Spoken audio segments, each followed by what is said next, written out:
Hello, everybody, and welcome back. This is episode 15 of Matt and John Make a Podcast. We have a lot to talk about today. Unfortunately, maybe for some of you, this is going to be a heavy wrestling podcast. There's a lot of news, and that's happened and is happening in the world of professional wrestling. And we got other sports stories like the World Series. We got champs that, if you asked me in May if they were going to be the champs, 99% of the people would say no. We'll get into that. Some UFC preview for when you're listening, probably later tonight.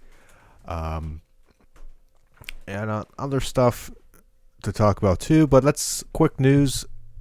Marvel announced today, this is Friday, that we're getting a sequel to Into the Spider-Verse, and it has a date of April 8th, 2022.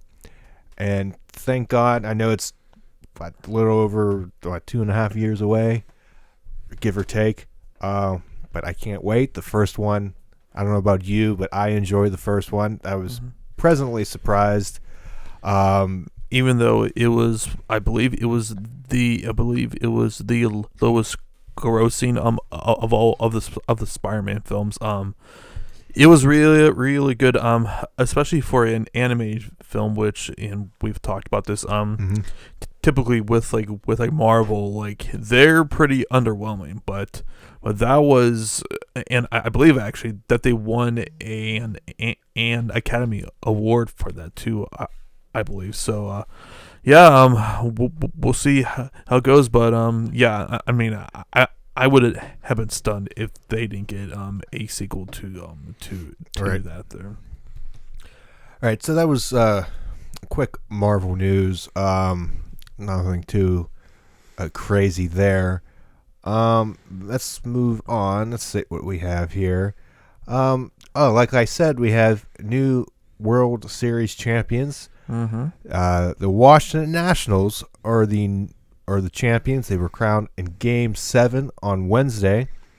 They won me some money, by the way. I'm happy about that. Not a single home team won a game in this World Series. That's amazing to me. Which I believe is the first time in American professional sports where a home team in the championship series. We're talking baseball, hockey. Football is an exception because it's neutral. And basketball, but not a single home team won. That was astounding to me. The biggest question I coming out of this was, why in the hell did AJ Hinch not go to his best pitcher, Garrett Cole, in that Game 7? Yeah, I do not know. He either had a brain fart, he overmanaged, whatever the reason is. But as soon as you knew that Zach Greinke was going to, I don't care what the situation is, you put in Garrett Cole because it was a 2-1 game at that point, and I'm putting all of my chips on the guy on the best pitcher in baseball. It's just unbelievable just how dumb that sometimes what these managers can be, just overmanaging. And yes, I get with those guys who they brought in were very reliable arms and all, but this is Game 7. This is win or go home. Exactly. This is it. So I don't see why you would not throw. And he was warming up, you said. Exactly. He was already warmed up at that point. So and supposedly he even changed. Garrett Cole even changed up his routine just so that he would be ready for Game 7. It's just an unbelievable. And after the game or the next day, he was not happy. He wasn't happy, and he already had his agent Scott Boras. Boras, yeah, I knew it was starting with the B. I was thinking of a different name. Anywho, he had his hat on, talking to the press. So that's telling he's not coming back. No, I'm predicting that he's probably is going to become a Los Angeles Angel. I think that's probably where he's going to go. I think it's between them and with the Yankees. I'm saying I'm gonna go Yankees because it just happens they got the money to throw around. Well, he's going to come in easily, like 7-8 years, $250 million plus easily.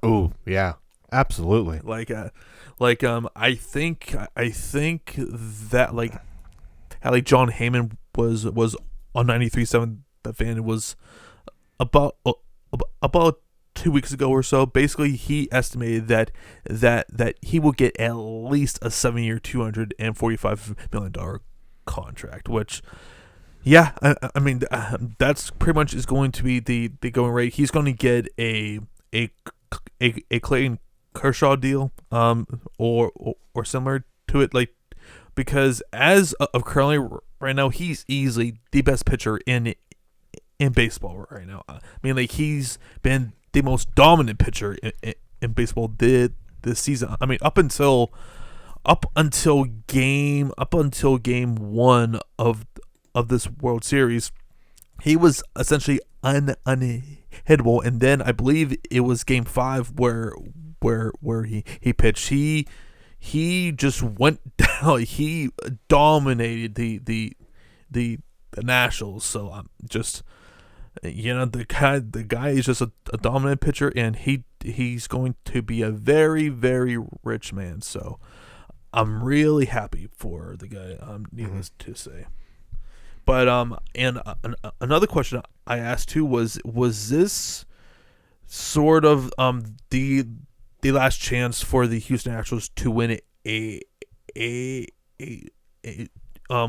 with this incarnation of the team to win a World Series, because along with Garrett Cole, I believe also that both Carlos Correa and Jose Altuve, I believe they are also free agents. I have it. Carlos is going to his arbitration year.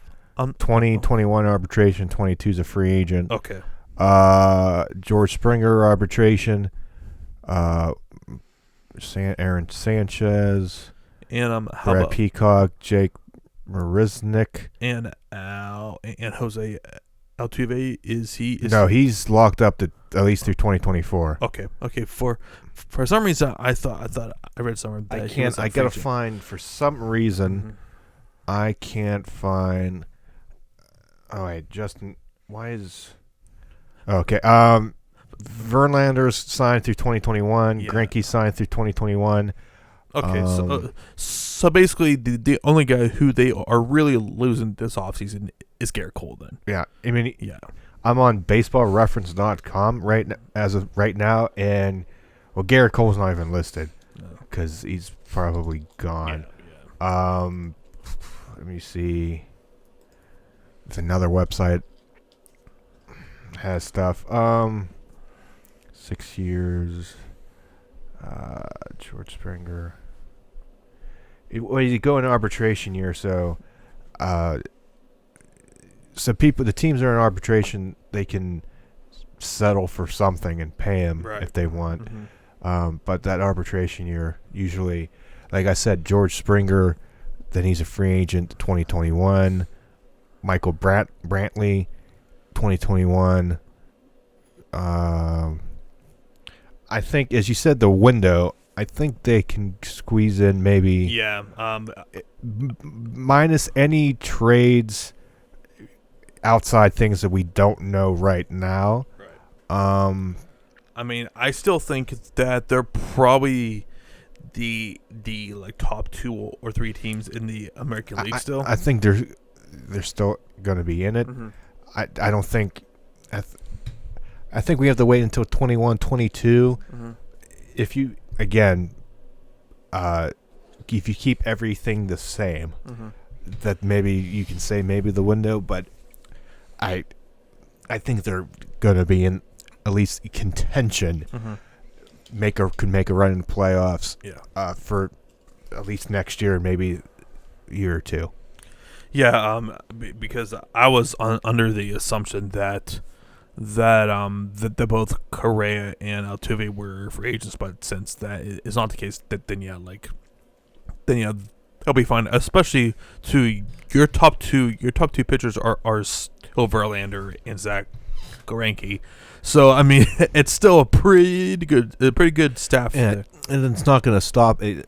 It won't stop them to pay another I don't say elite pitcher, but a top pitcher. Yeah. If one is available. I don't know if there's any free agents. Yeah. I don't know that situation, but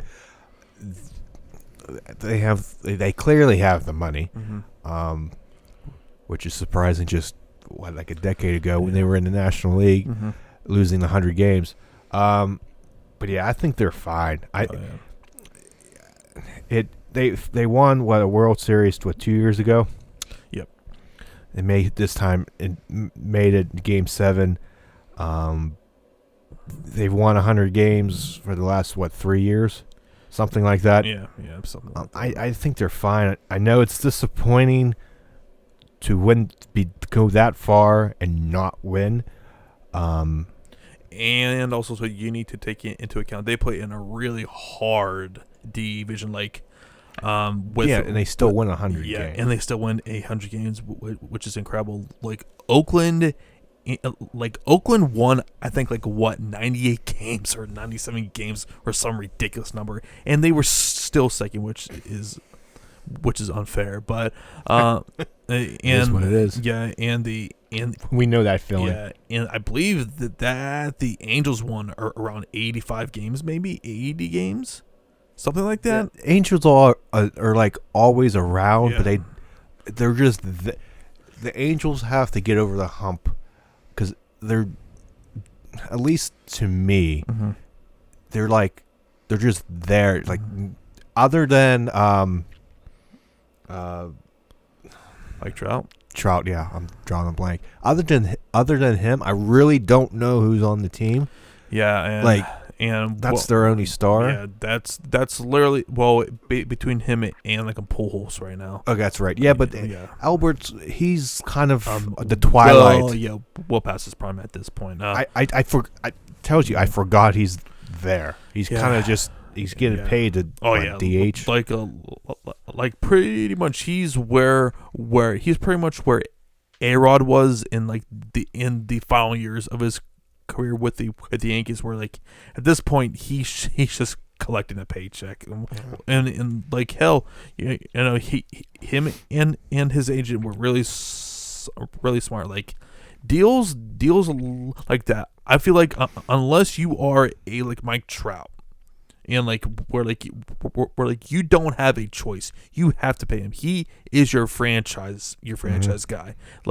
Because I believe when Pujols signed there, he wasn't a friend. I mean, he is a franchise guy, but I don't feel that they exactly needed to go out and get him.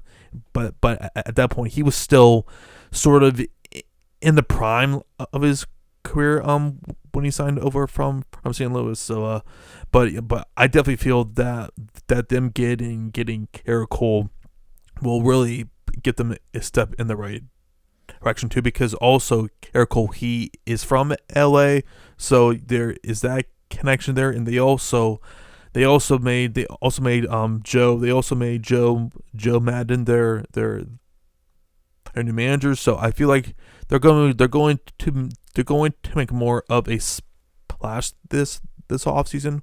We'll see what happens, but that's going to be interesting. But the Nationals, wow, what a season. I mean, this is probably one of the bigger underdog stories that you can probably think of, because at one point they were, I think, 18-30 or 18-31. They were. I can go ahead. I can pull that up. They were 18-31 in May, and had a 0.1% chance in making the and actually getting back in, or actually no, they had a 0.1% chance in winning the World Series, or winning the pennant, which is pretty incredible. and they just got onto a hot streak and just became the best team in baseball. Like their pitching was just so consistent, and man, those bats, especially in the NLCS, where they just ran right through St. Louis, and they gave that Houston pitching staff a rough time. Like, I mean, hell, they made Garrett Cole human in Game 1. Like, that in itself is just incredible.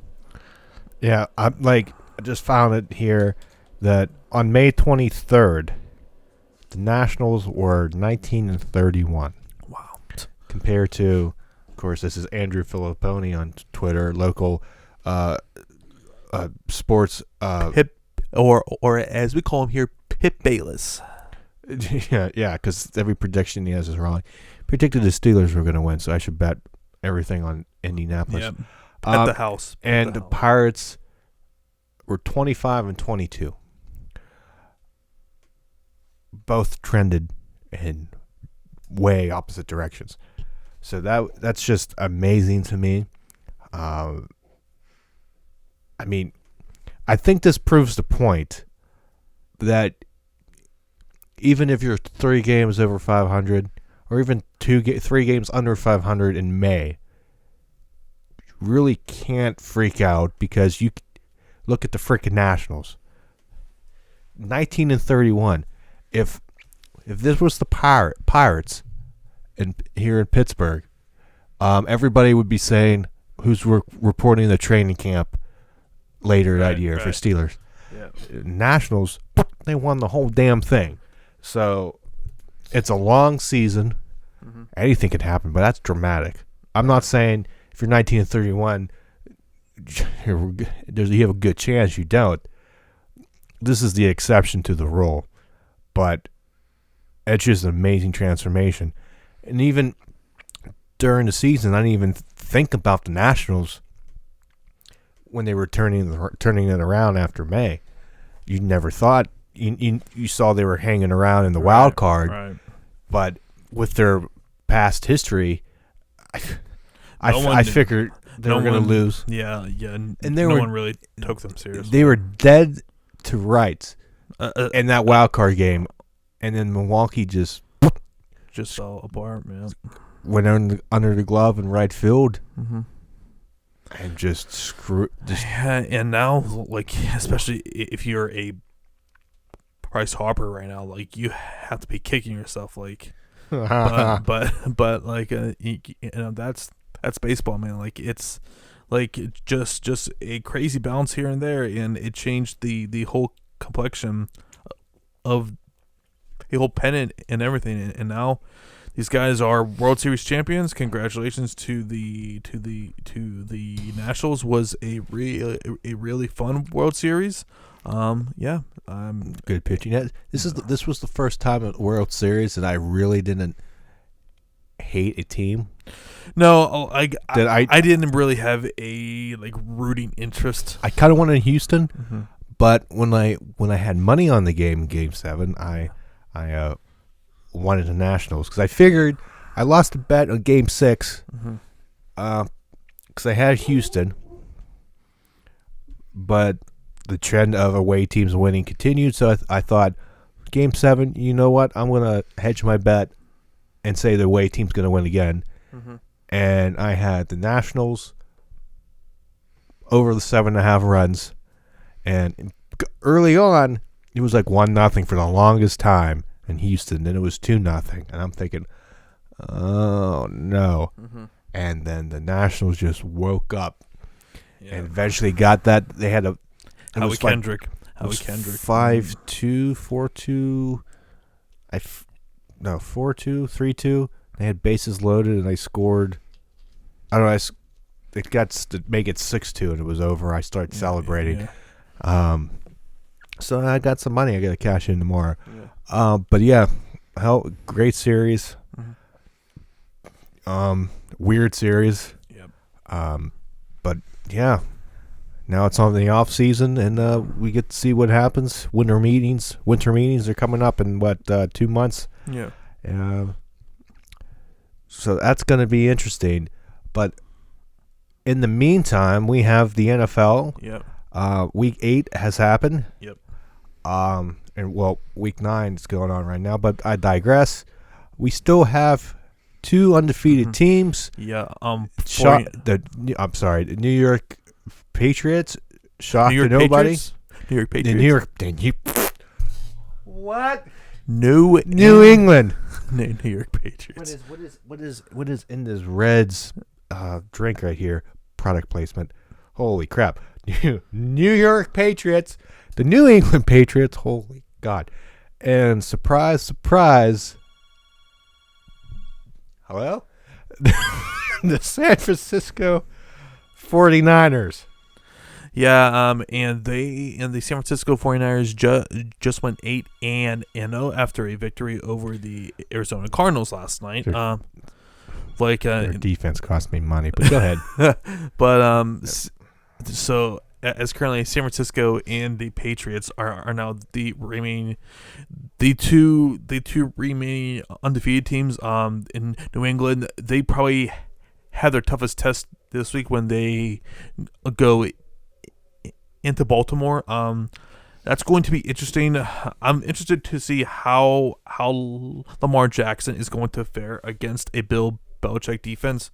I feel like he's going to have to play essentially a perfect game for them. The whole team. Yeah, like to me, he cannot miss throws like he has against the Steelers, against the Seahawks, because if you make 1 or 2 errors against a Bill Belichick defense, he will make you pay every single time. Like, how many defensive or special teams touchdowns have the Patriots scored this season? It's been ridiculous. So, I mean, like, as a Steelers fan, I'm hoping like hell that the Patriots help us out, because with a win over the Colts and with a Patriots win over Baltimore, they are now only 1 game back from the AFC North, and 1 game to play with each other.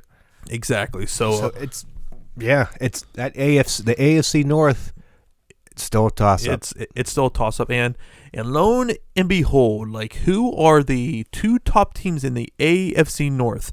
How many of you idiots out there who said, oh, it's a new year, Cleveland is going to prove that they're going to be Super Bowl contenders, blah blah blah, and you freaking see like Baker Mayfield walking out on his freaking press conference because he can't just, like, calmly answer a football question, regardless if it's dumb or not.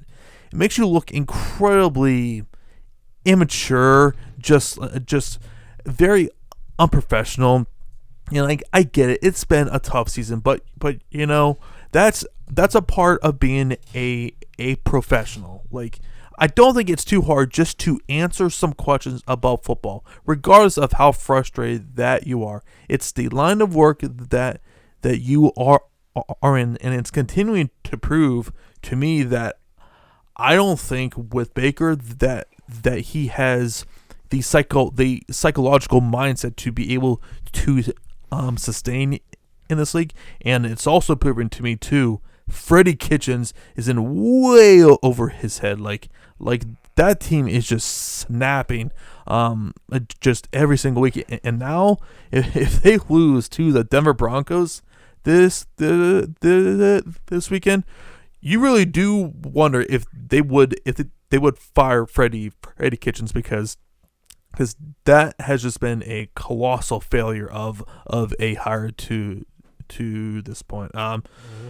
Other things of the San Francisco 49ers also made a big impact trade. They acquired Emmanuel Sanders from Denver, which I feel was a huge pickup for them, because now they finally have a wide receiver who I feel will put some fear into opposing defenses, because they really didn't have a playmaking wide receiver who could take some pressure away from tight end George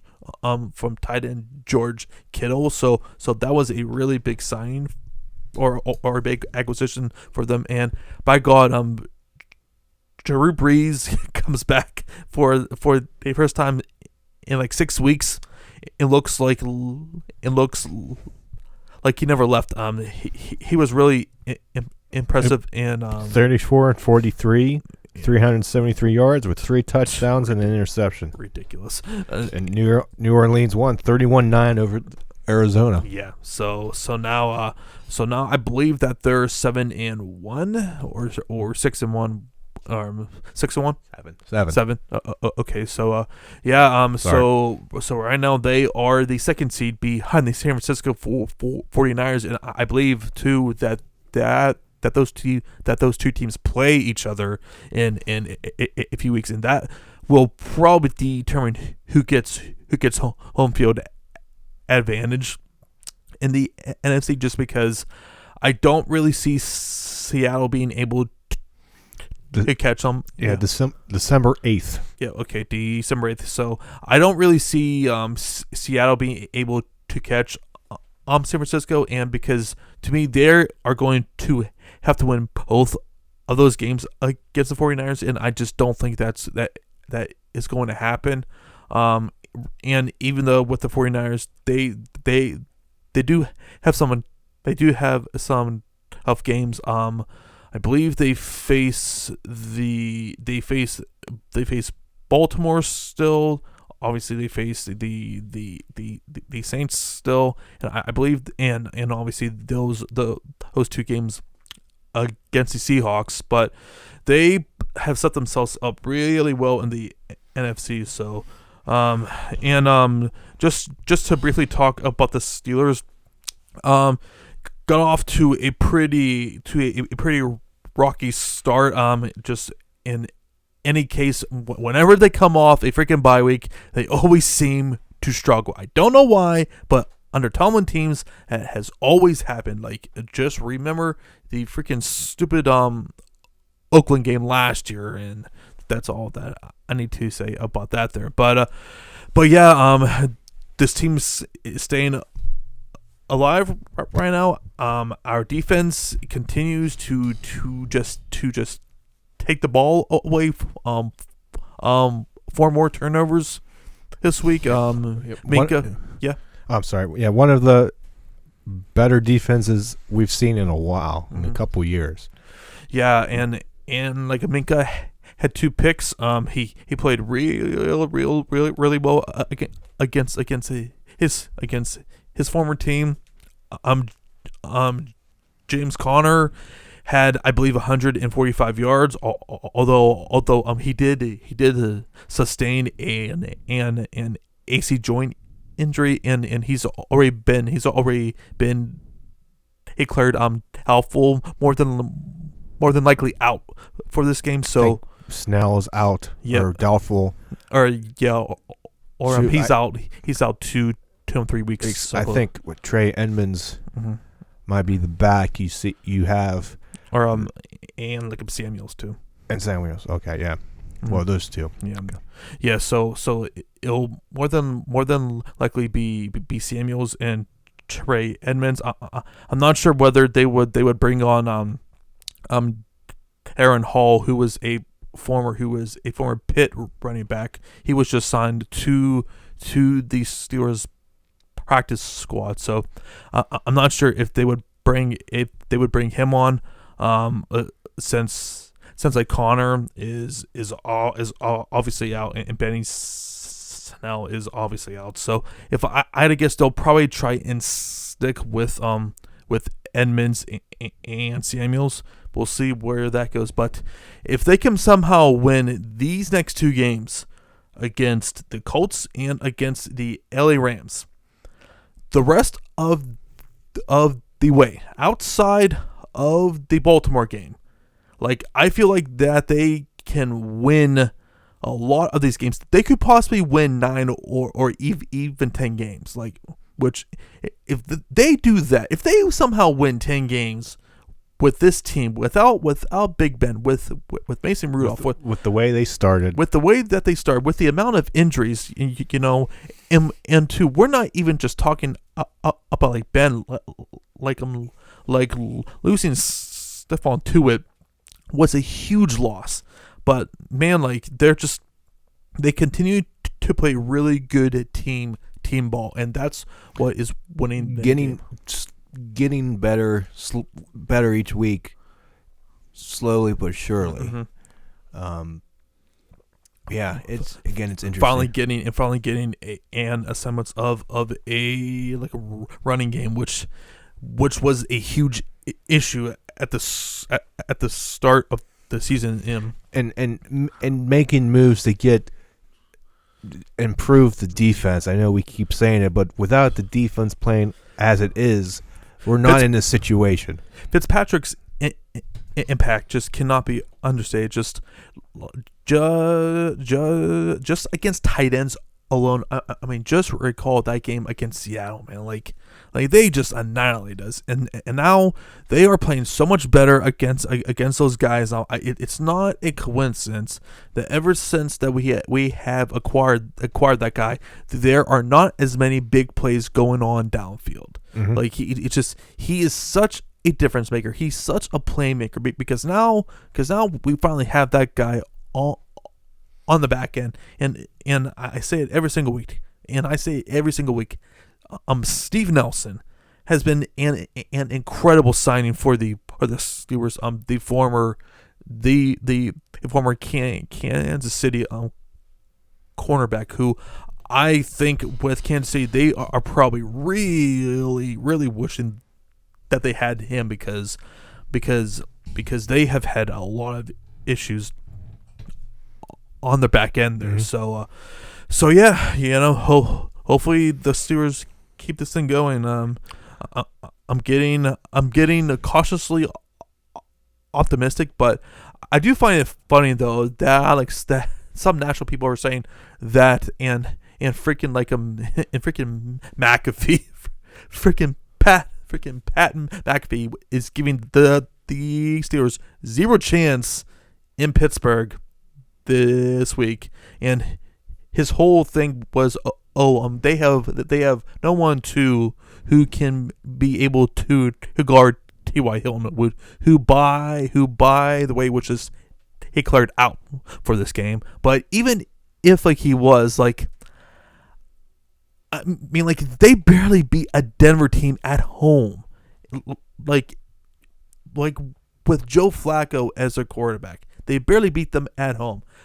I get, that the Steelers don't have Big Ben, but still, against that defense who has been causing havoc all season, with guys such as Bud Dupree and Devin Bush and Vince Williams, and TJ Watt is an elite pass rusher in this league. That cannot be understated, and I relish that this team is the underdog because I've always said this team performs well when people are not giving them as much respect. So yeah, excited for this week, Matt. Any more to add from NFL? No, not really. That's happening on Sunday, but on Saturday, this is where you're going to shine. We have UFC 244 live on pay-per-view. And John, this is pretty much your segment. Yeah, you could take it away. Yeah, I mean, probably the biggest card of the year. From the company's standpoint, and it's the first pay-per-view that we don't have an actual title fight. We do have a title fight, but it's not really a title fight. The BMF title, or as Nate Diaz called it, the bad mother title. It's exciting. This has been a fight that fans have been calling for. Basically, this all came about Nate beat Anthony Pettis at UFC 241, I believe. Basically he called out Masvidal, and of course, like, Masvidal is above anyone else, relished at the opportunity here. So as far as who's going to actually win, honestly, I don't even really care who wins this fight. Like, this is like one of them fights where you don't care who actually wins. You're just hoping for a really fun fight, which it's going to be a really fun fight. These guys love to freaking scrap. A big, two really big fan bases. I'm leaning towards like Diaz right now, but like it's such a pick-up fight in my opinion. Both guys have cardio for days. Excellent boxers. Masvidal has been on the freaking tear. With KO wins over the likes of Darren Till and a highlight reel KO over Askren. So yeah, there's a lot of hype behind this fight, but also the whole entire card from top to bottom are just slugfest. I mean, for a co-main, you have Darren Till versus Calvin Gastelum, which honestly, if Darren Till wins this fight, he might be getting a title fight against Israel Adesanya. And the whole 185 division right now is kind of open because the expected challenger for Israel, Paulo Costa, he is supposedly out for the next 8 months or so. So this could very well be a like a number one contenders match here. So and here I'm leaning towards Kevin, but I'm very interested to see how Darren Till is going to perform at 185 pounds. I always felt with him at 170 pounds was just too hard of a cut for him, and you can just clearly tell him at 185 he looks so much more healthier, although he even said it was still a pretty tough cut for him, which begs the question, why the hell was he trying to get down to 170 for all of these years? But I am leaning towards Calvin. You also have Wonderboy Thompson versus Vicente Luque, both really amazing strikers. Wonderboy has fallen on some like harder times. He had a devastating knockout loss to Anthony Pettis. So I'm hoping that for Thompson's sake that he gets back on track here, because I believe he's lost two of his last 3 fights, or 3 of his last 4 fights. So this is a pretty big fight for him if he wants to eventually get back into title contention here. Also, Eric Lewis is finally back. I believe that this is his first fight in like 8 or 9 months or so. I believe he like tore his like MCL in his fight against Junior Dos Santos, I believe was the fight. So that should be a really good fight for him, and also a very interesting fight as well between Kevin Lee versus Gregor Gillespie. This is going to be a really tough fight for Kevin Lee. He fought at 170 pounds in his previous bout against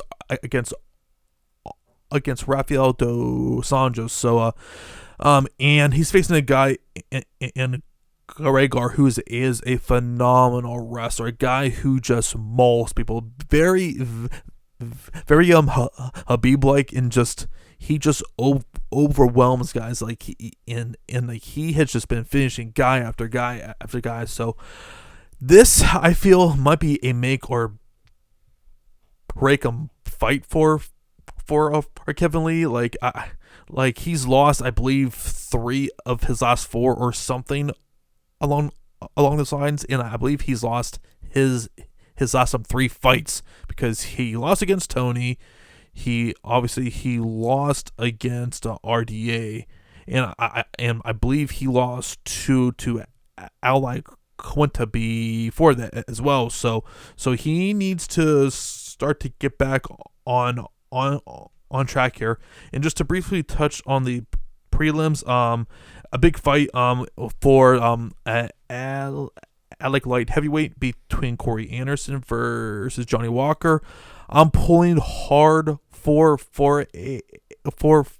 Johnny Walker here, because I believe with a win here, and probably with at least one more win, he would probably get a title shot against some John Jones. So I'm hoping that's what exactly happens here.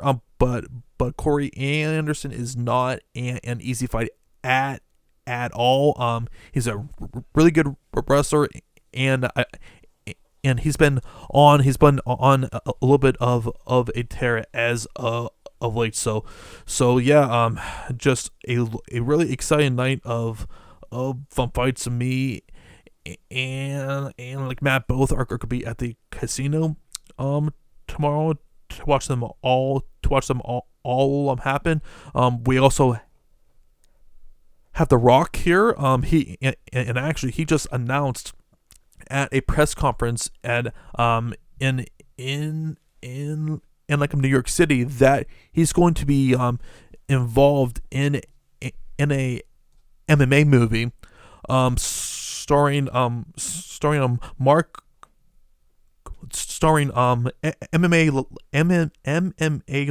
legend Mark Kerr, who was a former, I want to say he fought with in the UFC, and he also fought over in Pride.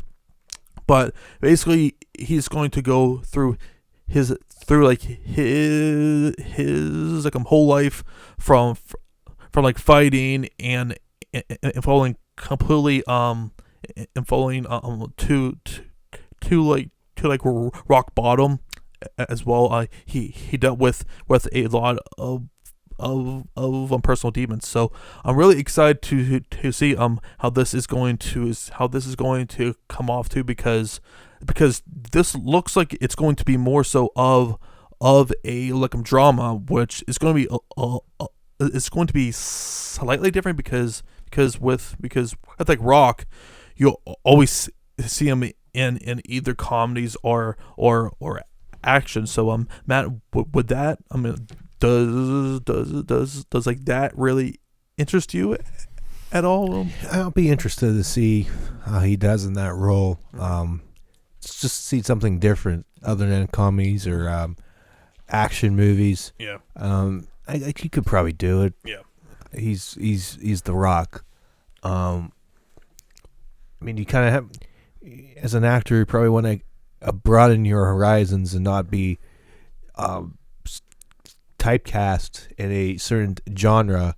Like example, look at Robin Williams, comedian, funny guy, but some great movies he's been in have been more dramas and more dramatic roles he's been in, and he played it, and he could play it well. So I, again, with The Rock, there's no doubt in my mind that he can pull it off. Oh, absolutely. But it's going to be a very exciting night for me. Hopefully, I can win some cash tomorrow. So yeah, Matt, anything at all to add about the card? Not really. I think you covered it really well. At least with me, like UFC, and very casual, so I don't put any input into it because I'm not an expert compared to you. I mean, I wouldn't call myself relative to me. Relative to me, wouldn't call that, but relative to me, you are, because I am as casual can be. Mm-hmm. Well, let's move on here. Yesterday, or this past Thursday, on 31st, we had WWE crowned Joel over in Saudi Arabia. As controversial as that might be, but regardless, just an overview. I believe this was the best Saudi Arabia show they have put on from top to bottom. I know you didn't watch it. You were at work. Yep. I was at 2, but it was an in-service day, and I kind of snuck in a peek. Even if I could watch it, I know you weren't. I don't think I would have. And just looking at some of these results, and I'm just like, I'm shaking my head. Like, okay, so the WWE signs Kane, like, because they were afraid that he was going to go to AEW, and it would get a viable feud to a Brock Lesnar. So why in the hell are we having him lose in 2 minutes against the guy? Like, I mean, I get that the whole story behind it is like they were treating it more like a shoot here, and and he just caught him in a Kimura. And I think the reason behind that is that actually he needed surgery on his knee. Yeah, and that also begs the question here: if that was the case, why in the hell are we even poking this thing here? Because now, this, in my opinion, just completely just makes the whole entire feud now and going forward kind of pointless. So I just don't understand why, if Kane was hurt, and if you were not going to put him over in a way where he at least looks dominant, because this honestly just felt like where they just wanted to give him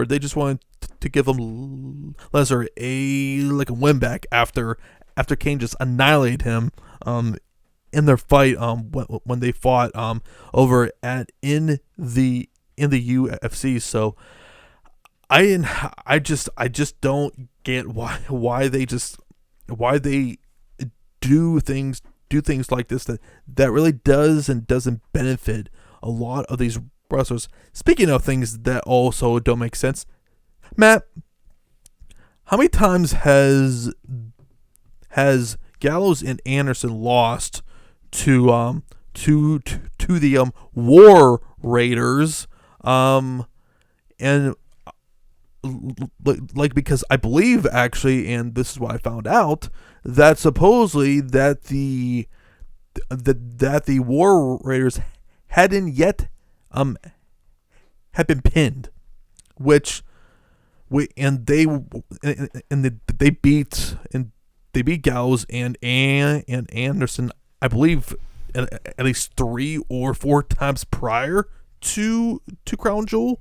So I don't really understand that either, because now we're getting more back into the freaking realm of 50-50 poking, which more like 75-25. Yeah, it just yeah, exactly. So, but regardless, from what I watched, I didn't watch it. I couldn't watch the whole thing. Yeah. It was. I'm just trying to figure out these freaking finishes, and then okay, go. But overall, I thought it was okay. Mm-hmm. Next match we have Cesaro versus the home country boy of Mansoor. Sure. Very good showing in my opinion. They had a good match. Obviously, hometown boy, home country boy, was gonna win. He had a promo. I don't know what he said after because I didn't have the audio on, but had a good showing, and from what I could tell, it was a good match.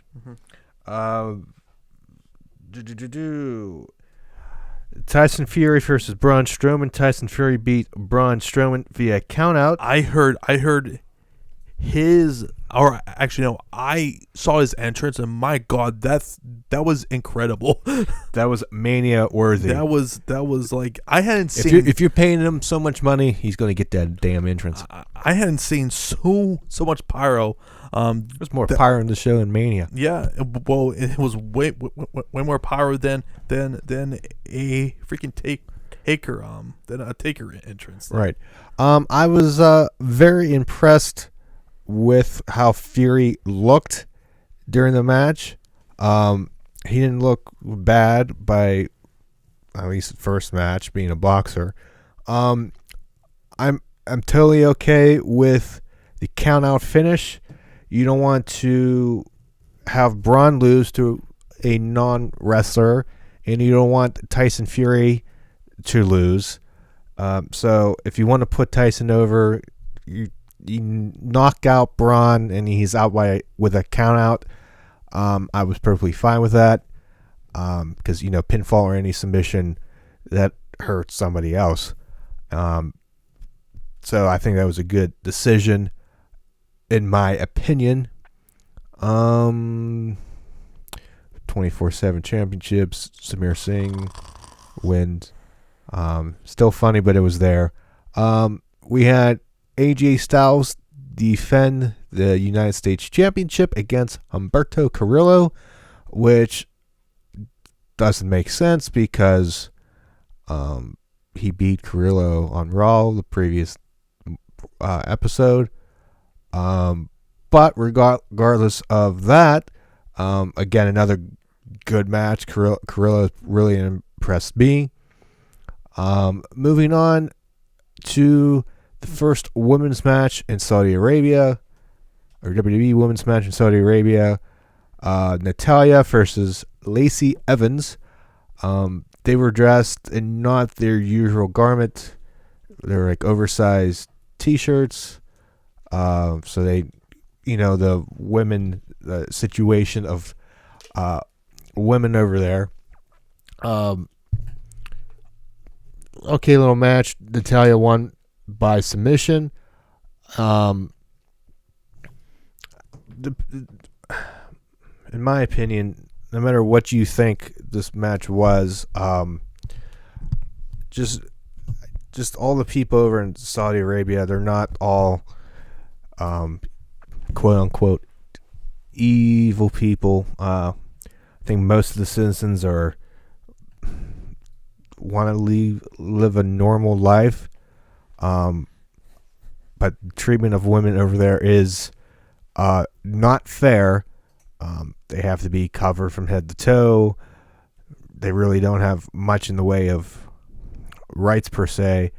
But if this is, regardless of your opinion on the politics of it all, I think this is a good, at least, step in the right direction, just for human rights aspect of it. And you can tell they had the shots of the females in the audience. They just had that great, happy look on their face. And even the men in the audience were proud and they were cheering this match.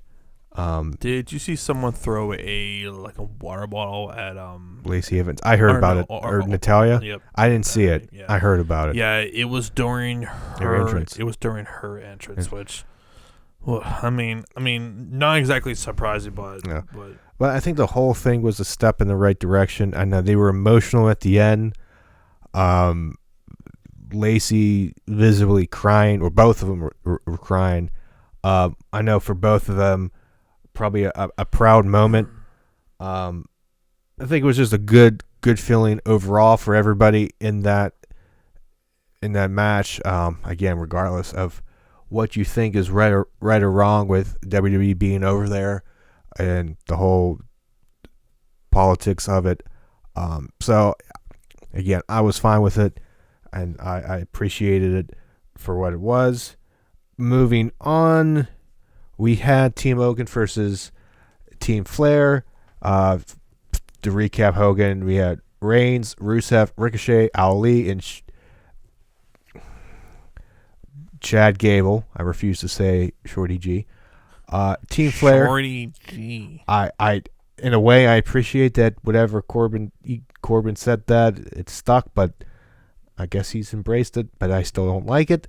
Versus Team Flair of Orton, Drew McIntyre, King Corbin, Bobby Lashley, and Shinsuke Nakamura. I thought this was an elimination match. It wasn't. In my opinion, good match, good action. I really can't complain. The crowd was hot, and everybody was into it. Everybody got their crap in and looked good.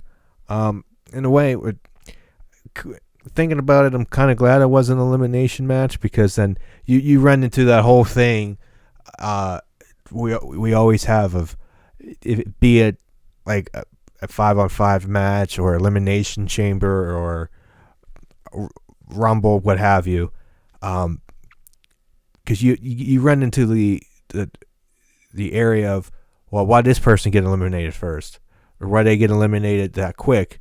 With this, nobody really looks bad per se. And Reigns hit the spear on Orton, which was fine. Crowd liked it. Then, moving on to the main event of the evening, we had the Universal Championship. The Fiend, Bray Wyatt, facing the champion Seth Rollins in a Falls Count Anywhere match. Watching this, and they had the damn red light on again. And then even got in the crowd, it got darker when I got in the crowd, and they had to readjust and get more red light. They can do away with it. I think, in my opinion, I feel like if you were watching this with me, John, I could already tell what you were saying, that I feel like the match was dragging a bit. I guess majority of the time, especially in the middle. But once I got up the ramp and did the finish, it was good. The visual of after Seth tossed Bray Wyatt into the pyro area and equipment, it looked like he had Bray's dotted out with. He was hiding behind. They had equipment cases, if you will. I don't know what the proper term is. And Seth is down. He kind of got hit by some pyro because he was moving stuff. And they had the upshot, and you just see Bray Wyatt just stand above him. It was a cool visual, and he hit Sister Abigail on the floor. 1, 2, 3, and we go off with Bray Wyatt as Universal Champion. I know we were talking about this. We were texting the other day, and you said it was 2 months too late in your opinion, which might be true, but they actually did it. There was no wait. Seth was walking out, thank God. So we see what happens. I don't know if he's going to make it to SmackDown tonight, because supposedly he's not, because, and actually there's so little people there that, according to this, they are re-airing Lesnar versus Kane from Saudi yesterday. Well, that only takes up 3 minutes, so what the hell? Yeah, right. exactly. It's just yeah, it's an unfortunate situation for. Oh, I just got I just got that notification, or it's happening right now. Oh yeah, because it's on. We're not watching it because we're doing this, obviously. Kind of an unfortunate situation that they're playing to take them to. Where's it in Boston? and Buffalo. Buffalo. I'm sorry, I knew it started with a B. There was a malfunction, what have you, but all the top head honchos, Vince, Dunn, Heyman, Brock, Lesnar, yeah. and I think that's supposedly private jets. Yes, so supposedly those guys are even still in Saudi right now. Like they haven't even taken off yet. That's how bad. It's an unfortunate situation, but the show kind of has to go on. You got people that bought tickets, expecting the show, but you could probably refund. But it begs the question: why in the hell are they doing? Why are they doing a Saudi show like 24 hours before SmackDown? Like I don't know why they would like. Why don't I have this on a Tuesday or a Wednesday or something like that? Because that way you give yourselves 2 and 3 days just in case something does happen, But I don't have this information, but how far in advance? Well, because I'm gonna have a counterpoint right after I say this. How far in advance was Crown Jewel booked over in Saudi Arabia? Well, I mean, regardless, if it was within like 6 or 8 months, everyone knew that they were going on like Friday nights. So, but is that more of Fox saying they want Friday and you kind of just have to deal with it than WWE saying making the mistake of planning that? Because I feel like with Saudi that they picked that day. I feel like they did. That might be. I don't, and I have no basis, no like proof to say this. So right now, I have nothing in front of me. This is all just me speculating. Mm-hmm. If again, I don't know that, so that's just me trying to piece it together and come up with an explanation of why it happened. Mm-hmm. If it was possible, again, I don't know what goes on over in Saudi Arabia, but if you can at least have it on no matter what day you have it, it doesn't work out. A Wednesday, because then you have a day buffer in between each show. Mm-hmm. Instead of Thursday, that screws SmackDown. But too, like I think that would also hurt their audience because of like Dynamite on Wednesday then too, Well, but in Saudi it's in the afternoon anyways. Okay. With the time difference, so that doesn't. Mm-hmm. That doesn't really apply. But with NXT and it could work. I don't know. I'm not.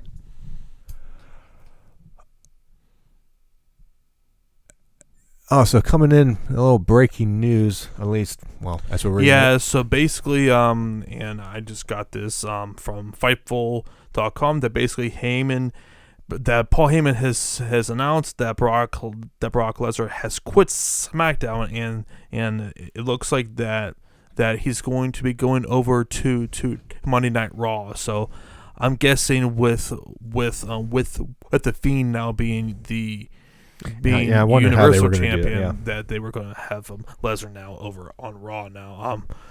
Which kind of surprises me because I would think that Fox would want Lesnar there, but okay. But they got I don't know how it worked out, but I guess I don't know what the explanation is, but okay, well, just quit SmackDown. Well, I recorded because with the lack of roster tonight, I kind of want to see how it's going to play out.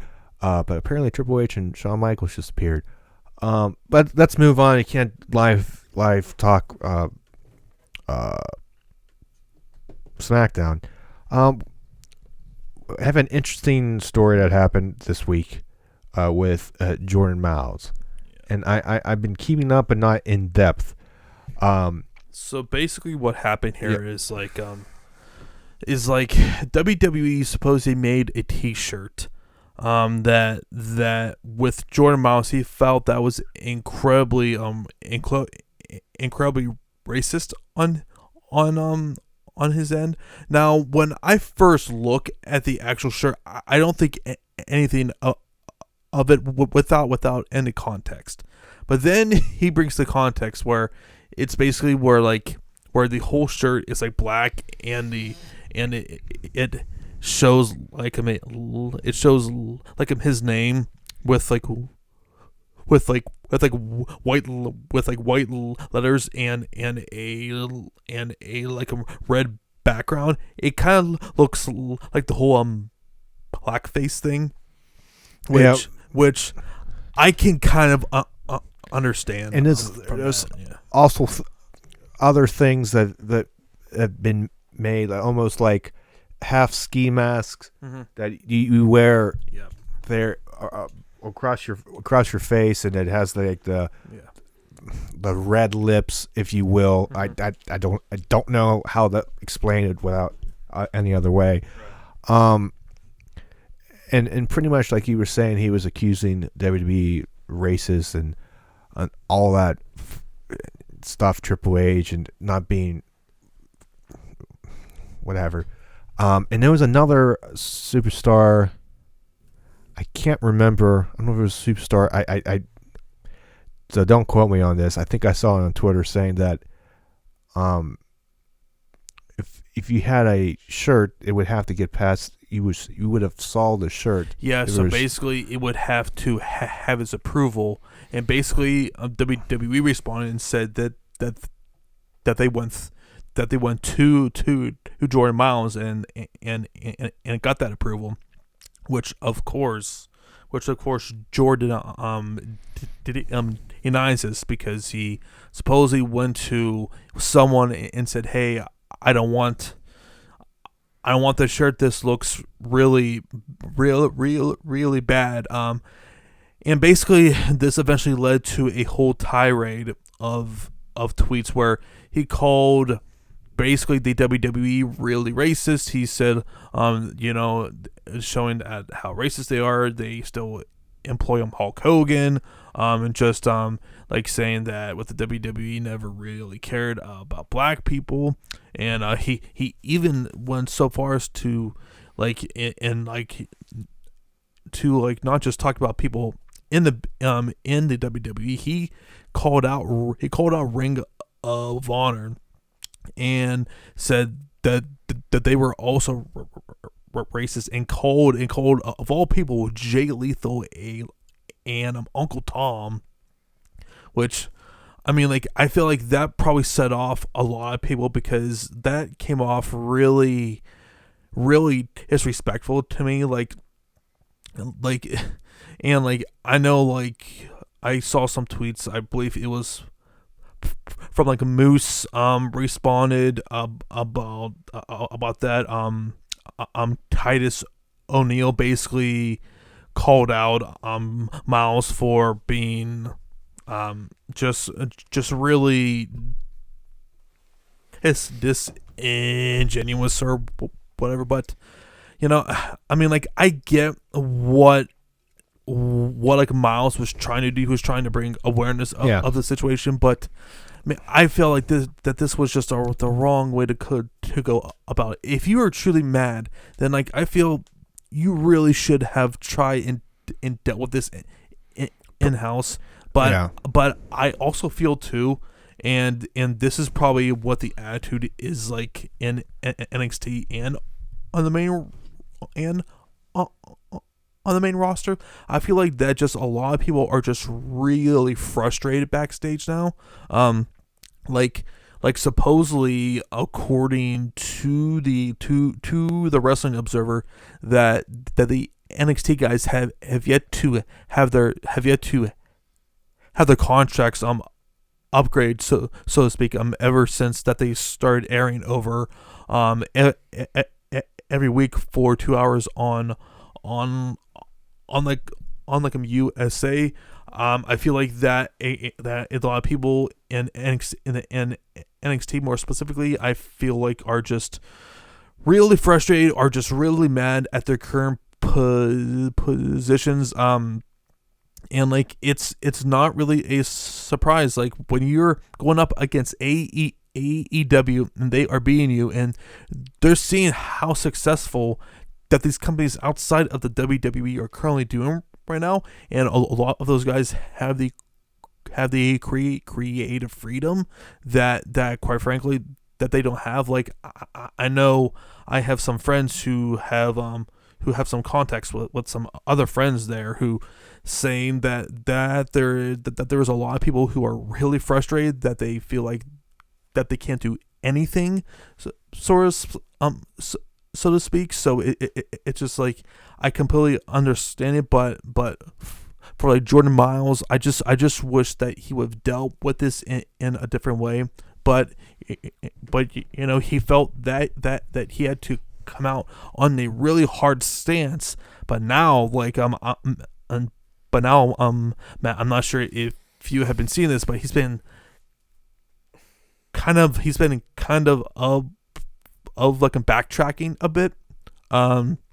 He sent out a big apology and everything, which I had a feeling was going to come eventually. But I mean, like he put himself in a very difficult and awkward situation. I'm honestly kind of surprised that he's still employed, to be perfectly honest with right now, because even with the WWE's hard stance of like we're not cutting guys because of AEW and everything else with that, but this was such a hard stance against the company. Like, you don't want to burn bridges, which essentially is what he tried doing here. You need in a case like this. Again, like you said, keep it in-house, behind closed doors. In a way, do it in a more respectful manner. Like, address it to who you need to address it to Triple H, to Vince, to what other people you have to deal with, and do it one-on-one, and don't take it to the public. It's just a bad look, regardless of what the topic is. And I know with the case of racism, it's not good. I know who am I to say on this topic, or to have a real understanding. But keep it in house. Do what you need to do there, and I know he wanted to make a statement with WWE,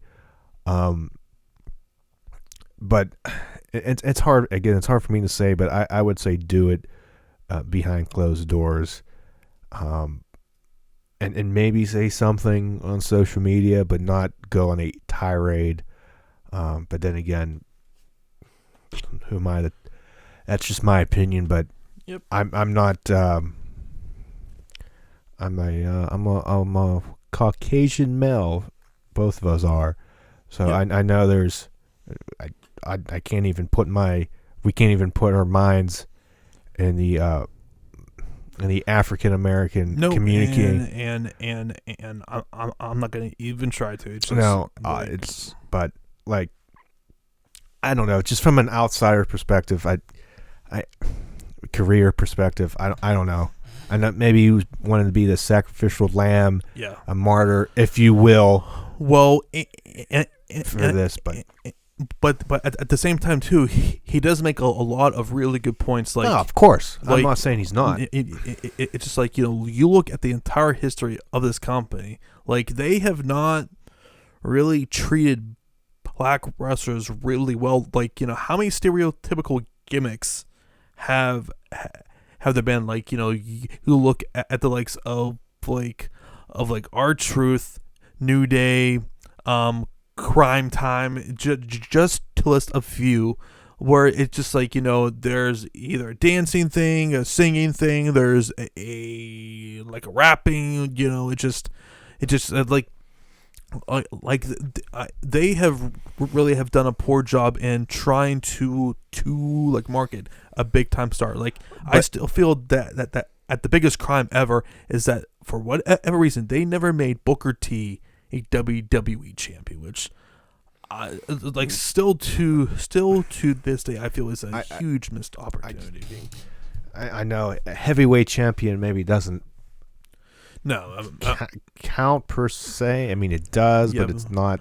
Because their champion. Because that time that was always looked at as a secondary title in that company. I felt like it was a secondary title when it was on SmackDown. When it was on Raw initially,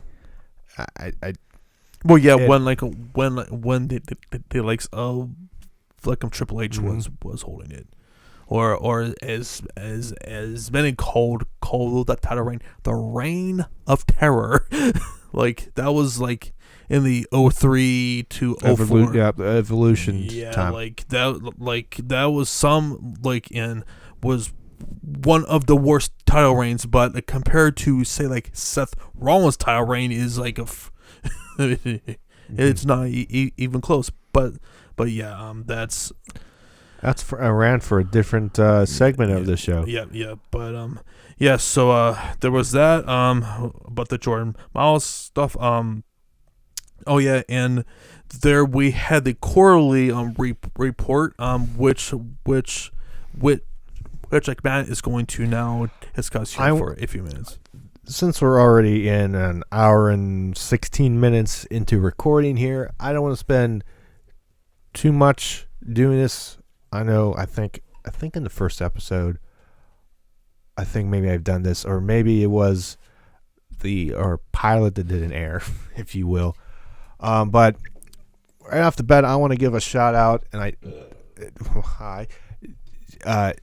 it did this, I think, and maybe the first episode, on Twitter, WrestleNomics Radio. You can again follow them at WrestleNomics. I'll have everything, all the information down below in the description. And it's run by Brandon Thurston. I think I'm butchering him. Again, I'll have his link, his Twitter handle down below. This is where I get all the good information about the business side of WWE and wrestling in general. Their timeline is very good. He has good graphs and figures the show that break down stuff very easy to read, and the descriptions are very good. So going into WWE's, this is WWE's quarter 3 earnings, and there is a presentation that a PDF that I get down below in the description from the corporate website. I'm just going to go over some numbers, and if we have any input in them, we'll talk real quick. But again, this is just quarter 3. This is based on 3 months of 2019, from July, August, and September. So July, August, and September, 3 months. And all this information does not include, I guess it would affect SmackDown on Fox, because that was October. So quarter 4, there would be more numbers on how SmackDown has done. So this is just the summer months. Overall, the revenue for WWE has dropped 1% from this time, same quarter last year, from 188.4 million to 186.3.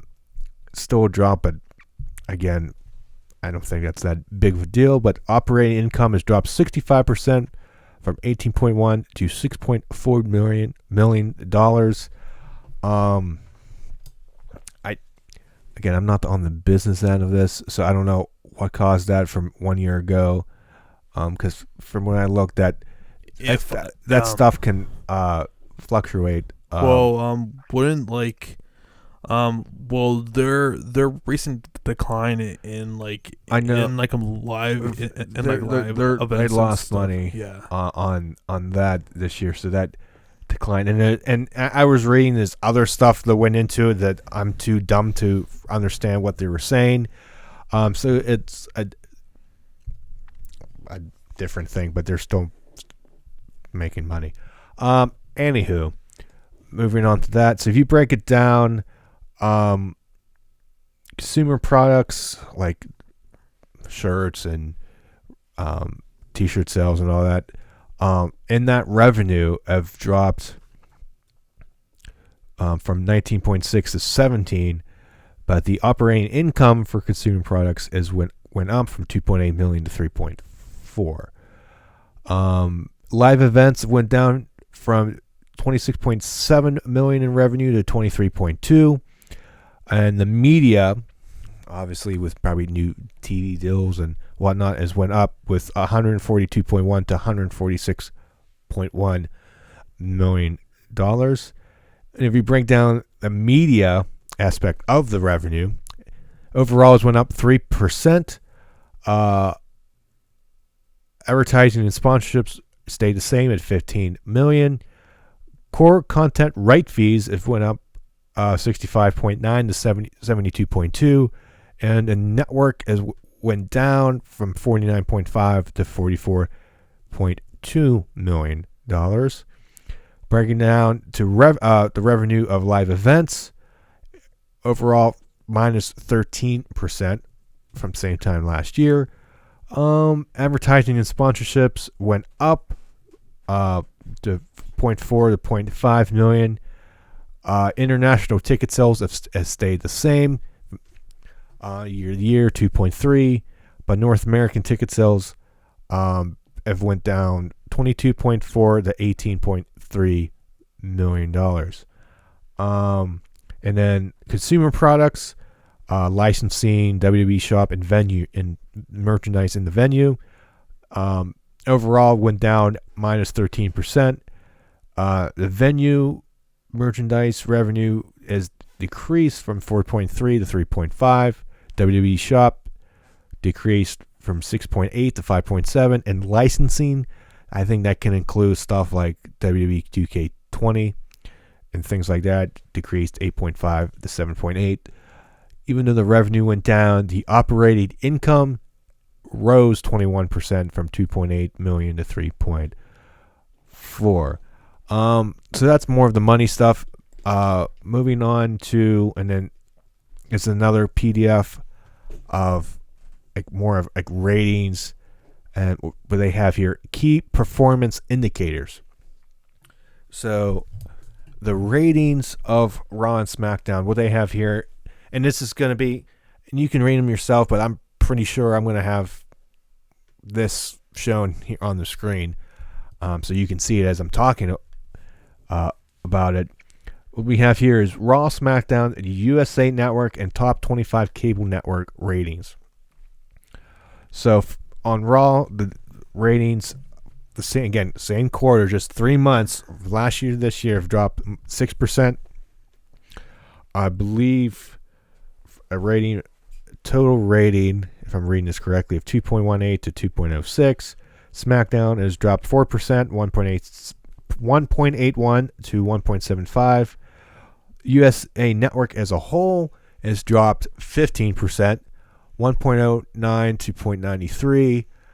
And top 25 cable networks have dropped 7% from 0.63 to 0.59. Now, if we break that down to a number of actual people and not ratings, and this is where WrestleNomics information comes in handy, and I have some charts here. The television ratings, and what's shown here is the percent difference from quarter one, quarter two. Raw in quarter one from 2018 to 19 has dropped 16%, quarter two 19%, and this doesn't include the again the ratings for quarter three. I just showed you that before, but let me find it on my computer. The P2, the actual viewership numbers. Let's go for Raw from 2018. As you can see here in the blue, if you're again, obviously you're watching, to this year in quarter one dropped 19%, continuing to drop 19% in quarter two, and 11% in quarter three. And then again, you can see this is from Show Buzz Daily.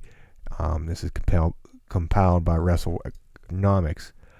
And then SmackDown, as you can see, quarter one, 18%, quarter two, 16%, and quarter three, minus 10%.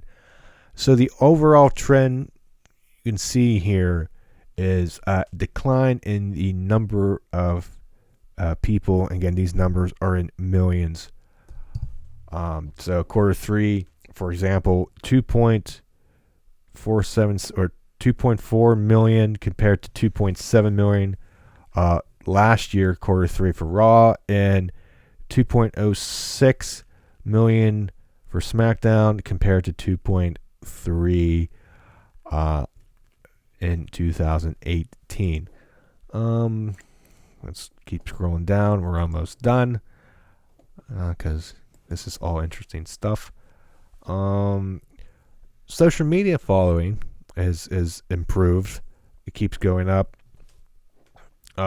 Quarter three for like Facebook, 493 this year, 502. Twitter, 209, 224 this year. Oh, Pat McAfee's on SmackDown. Oh, I'm definitely watching. For the brand. Pull it. Get everybody on the show. And then other platforms, what have you, 248 goes up to 311 this year. Network subscribers, quarter three, I take that back, 1.5 million subscribers. That includes free and paid, down from 1.6 last year. And WrestleMania total subscribers, and that I don't think that includes Mania. Oh, maybe it does. Yeah.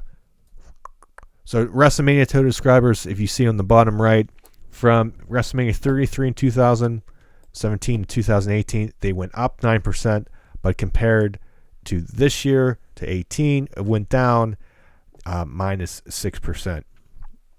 And that scrolling through here. Oh, live event attendance. This is some interesting stuff. Right now, John's just going on my word right here because he doesn't have it in front of him. Surprise to nobody that in quarter three, what's not something so funny. We can continue. I'm going to continue until he shows me. Right. What? It's better if I just show you. So he has a picture of Adam Cole and Britt Baker dressing up as Mario and Luigi. A shocking revelation of Mario and Luigi's relationship. Okay. Yeah, I'm gonna get back real quick and finish this because that's what she said.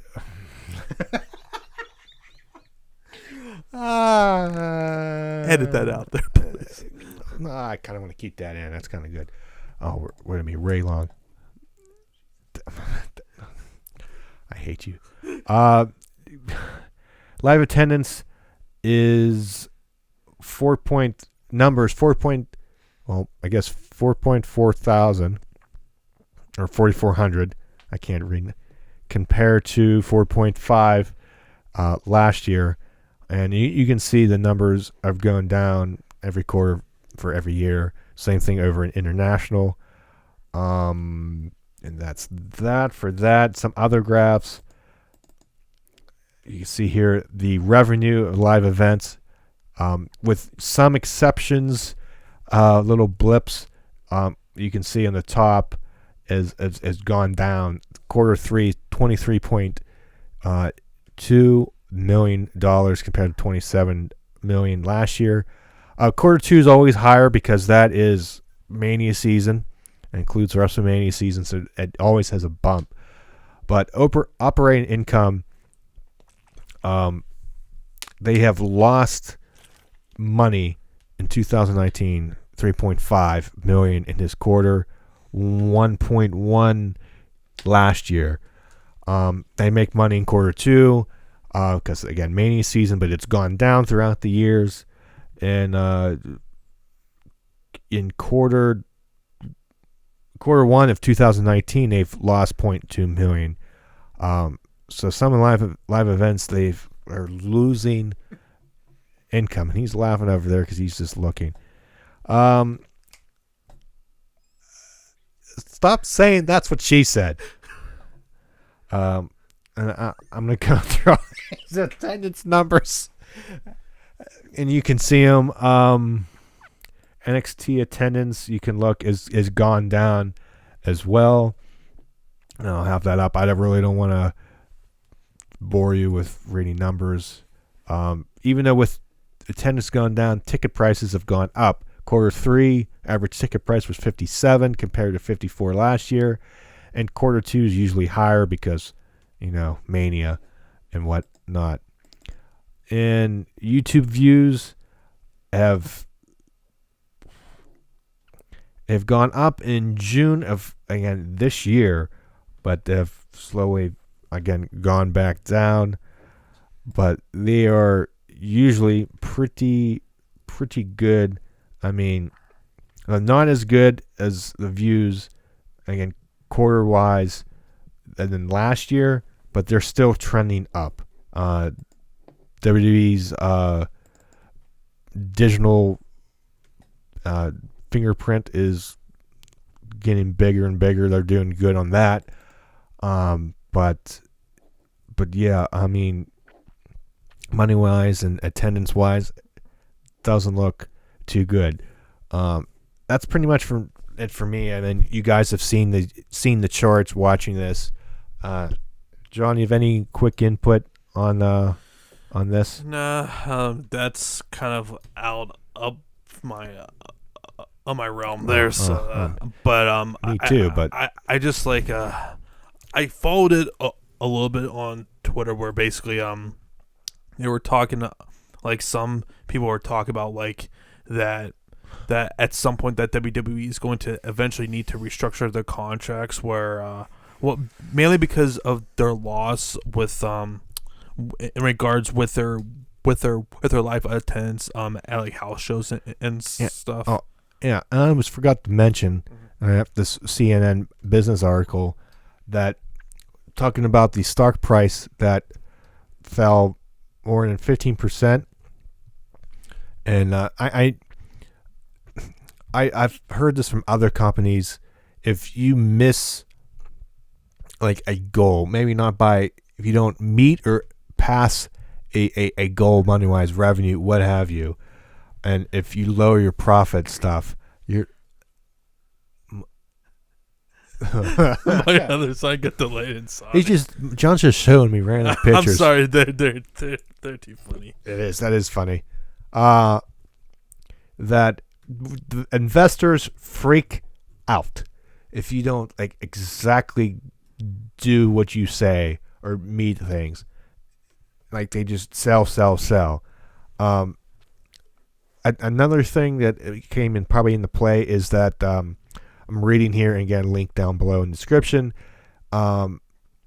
People have worries about the company's international TV contracts, particularly in the Middle East. Wait. Oh, I'll be damned. Keith Lee's on SmackDown. Who did he is? Are you laughing at at the freaking quote. Oh, the quote. I'm looking at the thing. I'm not even looking at the quote here. Just wait until Finn tries to make him a gay dancing.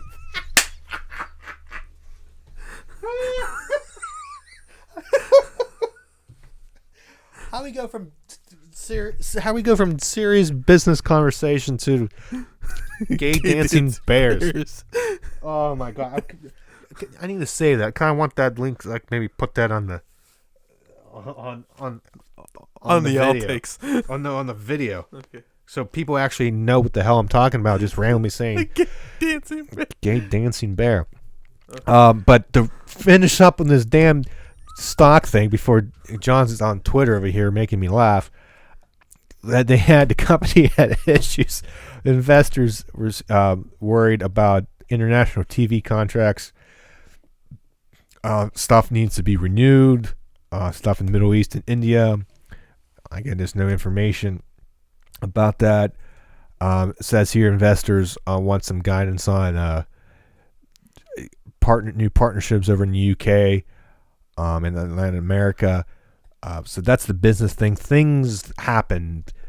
People, I think, read too much into, or don't read enough into the business and why stock drops. I know. I think Nintendo. Take it back to video games. I think at one point stock dropped for, I forget what reason, but everybody was freaking out. For reasons, and it's just money. It's just the volatility in the market. So I'm not gonna be one of those people like, oh, they're down 15%. WWE is doomed. They're going out of business. They're going out of business. No, they're not. It's the market. It fluctuates. This time next year, it might be $50 a share. I don't know. I'm not a money guy. But yeah, this was interesting. Let's move on from this. This is another episode, another segment we like to call John's Rant on Seth Rollins. I want you to first read the quote. I did read. Okay, I'll read the quote. Read the quote. I want to read both. I think. Correct me if I'm wrong, but the first quote we have here is after he said what he's said before, right? Yeah. Okay. And this is where I'm going to be total opposite of you, because I don't care. So let me read the first quote. So we do this in chronological order, right? Okay. Don't stop with the hand motions. That's what she said. Damn it! Look what you made me do. You guys can't see what he did, and I'm not going to repeat it. Anywho, first quote that got John mad and got everybody mad. In regards of Kenny Omega, I quote, "Kenny's great, but Kenny's never proven himself in the WWE. So that's what I was saying. WWE is the top of the mountain, and I'm the guy sitting at the top of the mountain. So if Kenny wants to come and play in the major leagues, then that's fine. The bottom line is, I want Kenny to come to me because I'm not going to him. I'm not going to him anytime soon." Okay. Now this, I believe this quote is from Corey Graves' podcast. Yep. Okay.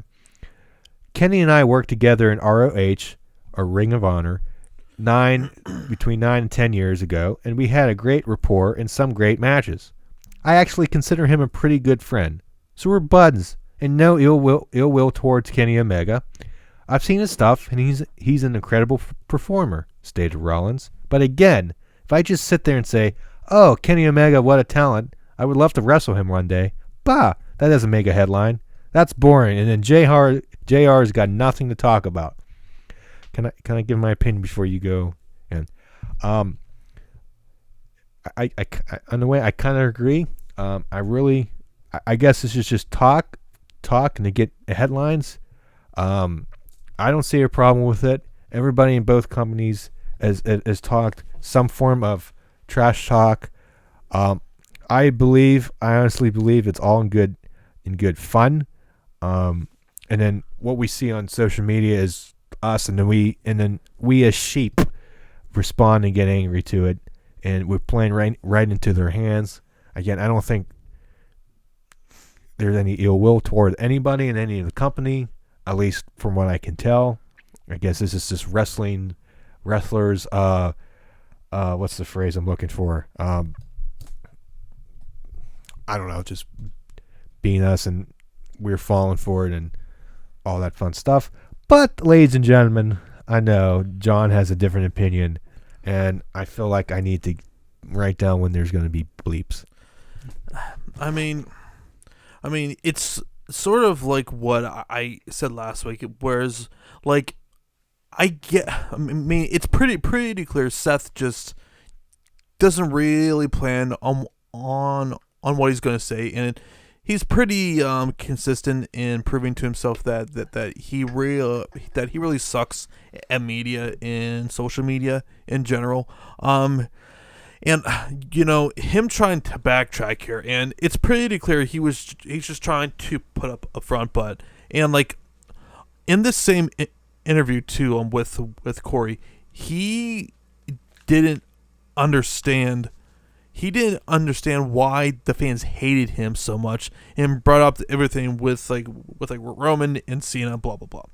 Seth, I don't know why it's so hard for you to understand this, but when you like bury a guy in a Will Ospreay, and like you like completely just like downplay any of his accomplishments, remind you by burying both him and Kenny Omega, who that core fan base are also like your core fan base, by the way.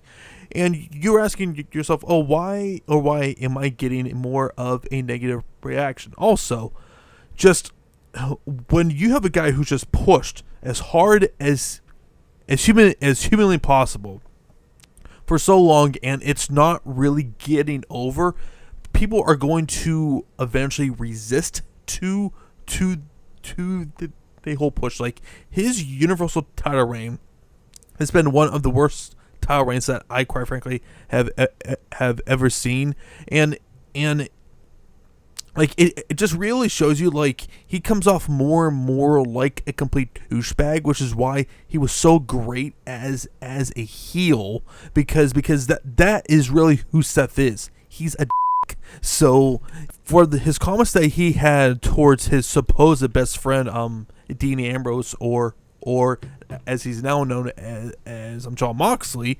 it's like fans are not going to respect that, because from the fans' perspective, they look at that as you being incredibly bitter to a guy who wanted to be happy with in his life. So my advice to Seth is to please shut up, stop talking about Kenny Omega, stop talking about AEW, and this is to AEW and Kenny Omega, whatever. Okay, like, I find fun in the companies poking fun at one another, but it does at some point get a little bit annoying. So I'm hoping sooner rather than later that we just have those jabs fewer and far between there. See, Matt, it wasn't as like a vulgar. No, it wasn't. I appreciate it. I don't know if you wanted to really do it. I don't know. Anywho, that's gonna be really one of our long podcast. What's next? Oh, Joey Mercury. I didn't hear about. I kind of did, but I didn't get really reading into it. But he is. I believe he's out at Ring of Honor. Am I correct? Yes. I'm not sure if he's still with them, but he was part of their creative team. And a trainer. Yeah, and as a trainer too.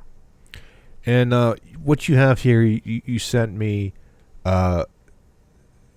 stuff from Fightful.com, and you have screenshots here. Yeah, so that will show, and I guess you know more than I have. You can summarize some of the stuff. So basically, to sum all of this up, Joey Mercury was really calling out Ring of Honor, and like how just unprofessional that they were, and like dealing with the with some of the day-to-day operations that have happened, and just to like kind of just like read some things here. He says Joey Mercury accuses ROH of providing unsafe working environment for talent. Pointing out no security, no medical stuff, no woman on creative, a worst looking wrestling on or off TV. And like he goes into more stuff, like he's claiming that guys like who were supposedly having their contracts not extended, apparently management didn't even bother telling wrestlers that hey, we aren't going to be offering you a contract extension. It seems like a very toxic, a very unprofessional backstage. It honestly reminds me a lot of TNA, like, you know, right at the end of like Dixie Carter days, where like it was just, there was so many cooks in the kitchen who really didn't know what they were doing. There wasn't any direction, so on and so forth. And you know, it's just, it really is sad to see how far that this company has fallen. And you know, just like ever since that they lost Cody, Hangman, and a Bucks, like the company they are a completely a dead brand now. I mean, like, and there's supposedly they have guys contracts that are up in like a few months. I mean, like, if you're any wrestler, I mean, unless it's to collect a paycheck, like, why would you want to even sign there? Like, I mean, I never thought that I would see the day that more and more guys would be going over to Impact, who are a much more stable organization right now. Who would have ever have thought that 2 or 3 years ago? Yeah, Impact's still out there, but to your point. But you know, they at least have stability at the top now with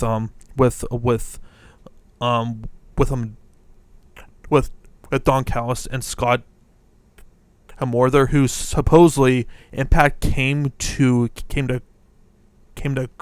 Chris Jericho and pretty much asked him, hey, what should we do in order to get some stability back? He said, hire Don Callis, hire Scott Amor, things will eventually get better. And now look at them. They are on Access now.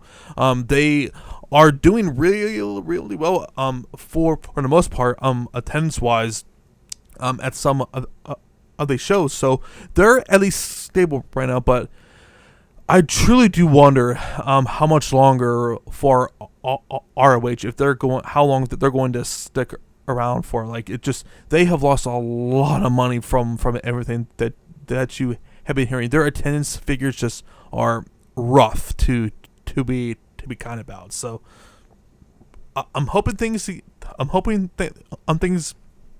eventually get better, but man, they have to, I think, just completely just blow this thing up and just start over, to be perfectly honest, because whatever they are doing now is not working. All right, the last thing, outside of some minor thoughts, we're going to go over Dynamite. This, I had a really fun time watching his show, Matt. I know that you said that you didn't catch up. I didn't get a chance to see either Dynamite or NXT. Mm-hmm. Just I didn't find the time. Mm-hmm. I just Game 7 screwed me up again for baseball. That was my priority that day. Mm-hmm. So it was a lot of people because the ratings, without getting into numbers, ratings for both shows, easy for me to say, took a nosedive.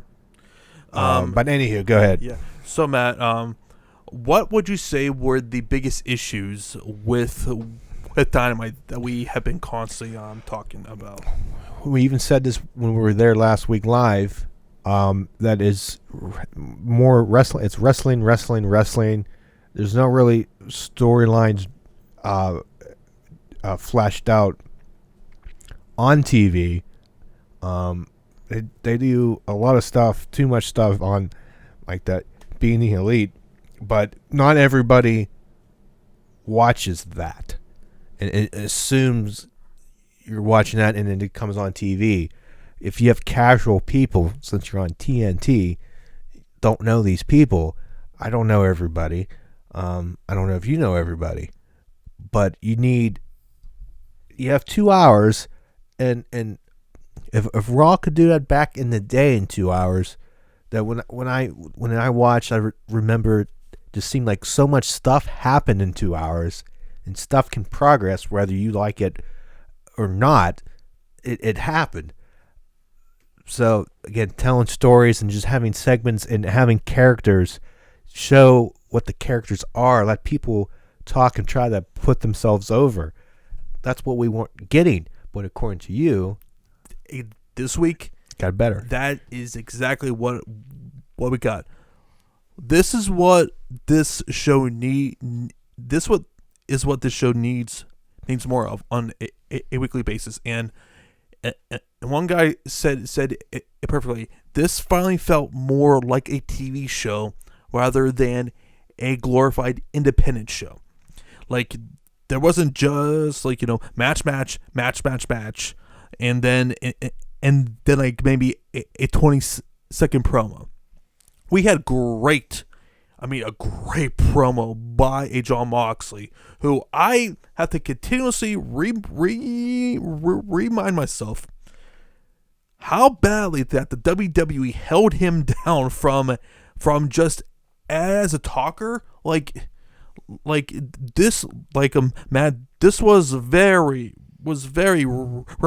reminiscent of a Steve Austin, a CM Punk, a Brian Pillman promo, where he was just completely pissed off for a good 5 minutes and was just got you so amped up for him versus Kenny Omega. Like that sold that match even more, which I would not be surprised now if that is going to be the main event at Full Gear. And they also, Matt, I'm not sure if you saw this, that match is now unsanctioned, so that means no disqualifications and 0 time limits, so it's going to be chaos. But pretty much the whole story behind this was like with Moxley, he was pissed off that Tony Khan unsanctioned this thing because he felt that they were doing similar to what they were doing to him in the WWE, is just like kind of putting him is kind of like pigeonholing him, so to speak, and like he's building up his character as just this crazy insane guy who is just feeling disrespected constantly. Like, it's just, you are really feeling that, and I feel like we got some really good character progression. And man, if they give Moxley an open mic every single week, I will not complain about that at all. This was just absolutely very, very well done. Mm-hmm. And the contract signed between Chris Jericho and Cody, like, this was very, it got me back to some nostalgia here, because leading up to the contract signing, Matt, they were having they were having Tony Schiavone ride in a car with them Cody, which kind of reminded me a little bit of fucking Flair riding with like a Mean Gene when they were building up to like Vader versus Flair at Starrcade 93. So that was really good. What were you showing me there? I was too deep in thought there. Yeah, I was trying to show you this as you were talking, so just we could move on. Okay. But basically between that, that was really well done. We had a pointless women's match, which I felt really did not need. So this is Shauna versus Akira Shida. Yeah, like is that the lady that she wears like that yellow jumpsuit? No, somebody else. Okay, yeah, it was someone else. But like again, I didn't there watch. was like zero promos, not a video package at all or anything. It just was just a match, which I felt should have been cut, especially too. And this, I think, is still another issue that they need to work through. They need to manage their time better. There is no reason to have your tag team tournament final for neither team to have their entrances shown. For number one and number two, this just felt completely rushed. Like I felt should have done a way better job in time management and planning out these segments and saying, hey, we cannot go over a certain amount of time. Can we fit all of this here? Like they don't need to try to cram so much stuff every single week. It's not completely necessary. But before we get into that, we had a really good match with Hangman versus Sammy Guevara. Man, I don't know about you, but like Sammy is slowly growing on me as a heel. He has that look that you want to punch in the face. Exactly. And he acts like a cocky. It's ass. It's like from a personality and just a strictly as a face. It's very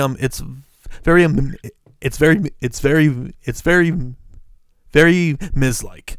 where early Miz. Yeah, very early Miz. I can agree with that. From that perspective, mm-hmm. but yeah, a really good opener. I felt like this was the best reaction for Hangman probably since his match against Jericho at All Out. So this was really encouraging. I do feel like that he's still pretty generic right now. I do think that a like heel run would really help him out. We'll see if that eventually gets to that, but I'm very interested. I feel like what's this match at him versus Pac. Yeah, I just feel like, to me, like, I could be wrong, it just feels like there's nothing there. It's like mm-hmm. for him, he's just I knew his name from before, but it's just like he's there. Yeah, exactly. Which is why I think, and they have been hinting to him having a turn, especially on being the elite. I really think that's where they need to go, just in order for him to actually be really over. And like, there is potential there. I mean, I definitely feel that. It's just that they really need to finally tap into that, and I feel that they will. And also, something I forgot to mention during the Cody and Jericho segment, which that was excellently done, and so surprisingly did not end in a freaking melee.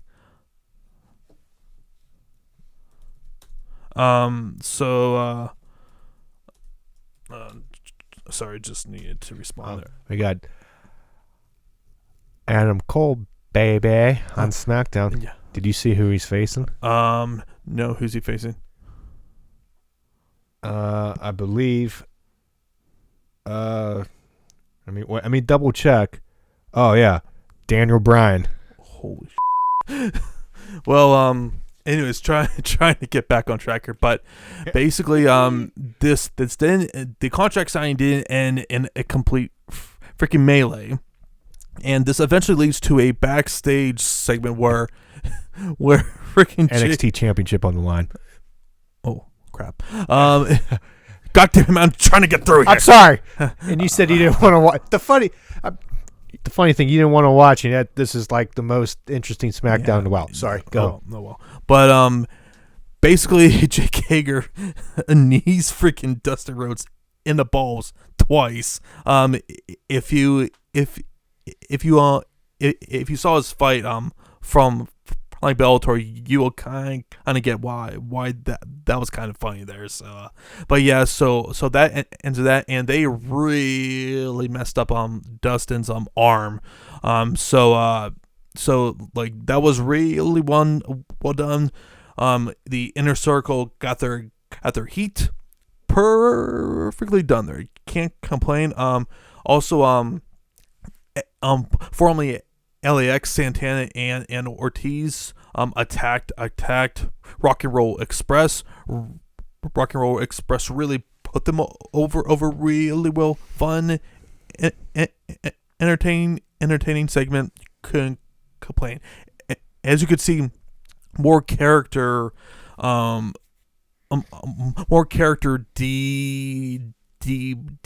development this week, which are things that I have been wanting. So I was very, very encouraged by that. And getting into the main event, SCU are your new inaugural AEW Tag Team Champions. I just felt so